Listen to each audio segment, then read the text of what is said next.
வணக்கம். சற்று முன் அரசு ஓய்வூதியர்களுக்கு 12 மாத பென்ஷன் கொடுப்பதில் மாற்றம் அறிவிப்பு. ஹாப்பி நியூஸ் சார்ந்து தகவலை பார்ப்போம். இந்த வீடியோவை தொடர்ந்து பார்க்குறதுக்கு முன்னாடி நம்ம சேனலை இதுவரைக்கும் சப்ஸ்கிரைப் பண்ணாதவங்க இந்த வீடியோக்கு கீழே இருக்க ரெட் கலர் சப்ஸ்கிரைப் பட்டன் அழுத்தி சப்ஸ்கிரைப் பண்ணிக்கோங்க.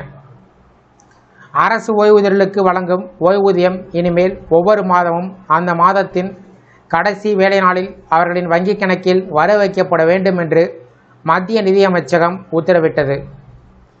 நீண்ட காலமாக ஓய்வூதியர்கள் பலரும் ஒரு பொதுவான பிரச்சனையை எதிர்கொண்டார்கள். அதாவது ஓய்வூதியம் சரியான நேரத்தில் கிடைக்காதது. சில சமயத்தில் சில நாட்கள் தாமதமாகவும் சில சமயத்தில் அதைவிடவும் கூடுதலாகவும் தாமதம் ஏற்பட்டது. இந்த தாமதம் வேலையில்லாமல் ஓய்வூதியத்தை மட்டும் நம்பி வாழக்கூடிய மூத்த குடிமக்களுக்கு பெரிய சிரமத்தை ஏற்படுத்தியது. மாதாந்திர செலவுகள், மருத்துவ செலவுகள், வீட்டு தேவைகள் போன்றவற்றை சமாளிக்கக்கூடிய வகையில் அவர்கள் சிரமப்பட்டார்கள். இதனால் நிதிச்சுமை மட்டுமில்லாமல் அவர்களுக்கு மன அழுத்தம் அதிகரித்தது. இந்த நிலைமை குறித்து பல புகார்கள் மத்திய அரசிடம் வந்தது. இதை தீவிரமாக எடுத்துக்கொண்ட மத்திய நிதியமைச்சகம் உடனடி நடவடிக்கை எடுத்து ஓய்வூதியம் வழங்க அங்கீகரிக்கப்பட்ட அனைத்து வங்கிகளுக்கும் ஒரு அலுவலக குறிப்பை அனுப்பியது. மார்ச் மாதத்தை தவிர மற்ற அனைத்து மாதத்திலும் ஓய்வூதியம் அந்த மாதத்தின் கடைசி வேலை நாளில் கட்டாயமாக வழங்கப்பட வேண்டும். இதன் மூலம் ஓய்வூதியர்கள் தங்களின் பணத்தை தாமதமின்றி பெற முடியும். மார்ச் மாதத்திற்கு மற்றும் ஒரு விதிவிலக்கு கொடுக்கப்பட்டது. காரணம், அந்த மாதம் வங்கிகளுக்கு வருடாந்திர கணக்கு முடிப்பு நடைபெறும் காலம். எனவே மார்ச் மாதத்திற்கான ஓய்வூதியம் ஏப்ரல் மாதத்தின் முதல் வேலை நாளில் வழங்கப்படும் என்று கூறப்பட்டுள்ளது. வங்கிகள் ஓய்வூதியத்தை கணக்கில் வரவு வைத்த உடனே அதற்கான மின்னணு அறிக்கையினை அன்றே சமர்ப்பிக்க வேண்டும் என்றும் அறிவுறுத்தப்பட்டது. இதன் மூலம் இந்த செயல்முறை சரியாக நடைமுறையில் உள்ளதா என்பதை அரசு கண்காணிக்க முடியும். மேலும் இந்த உத்தரவினை பின்பற்றாமல் தாமதம் செய்யக்கூடிய வங்கிகளுக்கு எதிராக கடுமையான நடவடிக்கை எடுக்கப்படும் என்றும் எச்சரிக்கப்பட்டது.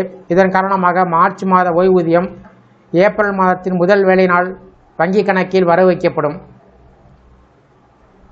அரசு ஊழியர்களுக்கு சம்பளம் மற்றும் ஓய்வூதியர்களுக்கு மாதந்தோறும் வழங்கப்படும் பென்ஷன் ஆகியவை பொதுவாக ஒவ்வொரு மாத இறுதியில் வழங்கப்படுவது வழக்கம் அல்லது மாதத்தின் முதல் நாளில் வழங்கப்படும். அதிகபட்சமாக தவிர்க்க முடியாத காரணமாக இருந்தாலும் அடுத்த மாதம் முதல் வேலை நாளில் சம்பளம் அக்கவுண்டில் செலுத்தப்படும். தமிழ்நாட்டில் அரசு ஊழியர்களுக்கு இதுவே நடைமுறையாக இருந்து வருகிறது. இந்த நிலையில் ஏப்ரல் மாதம் அரசு ஊழியர்களுக்கு சம்பளம், ஓய்வூதியர்களுக்கு பென்ஷன் ஆகியவை தள்ளிப்போவதாக கூறப்பட்டது. 2025-2026 நிதியாண்டு மார்ச் 31 நிறைவு பெற்றது. ஆனால் அன்று வங்கிகளுக்கு விடுமுறை. அதேபோல் ஏப்ரல் 1 பொறுத்தவரையில் வங்கி கணக்கு தொடக்கம் என்பதால் அன்று வங்கிகளில் எந்த பணியும் நடைபெறாது. எனவே அரசு ஊழியர்களுக்கு சம்பளம், ஓய்வூதியர்களுக்கு பென்ஷன் ஏப்ரல் 2 வழங்கப்படும் என்று கூறப்பட்டது. அதேபோல சென்ற ஆண்டு பொறுத்தளவில் 2025 மார்ச் மாதத்திற்கான தமிழக அரசு ஊழியர்கள், ஆசிரியர்கள் மற்றும் ஓய்வூதியர்களுடைய சம்பளம் மற்றும் ஓய்வூதியம் வங்கிகளின் வருடாந்திர கணக்கு முடிவு காரணமாக ஏப்ரல் 2, 2025 அன்று வழங்கப்படும் என்று தமிழக அரசு அறிவித்தது குறிப்பிடத்தக்கது.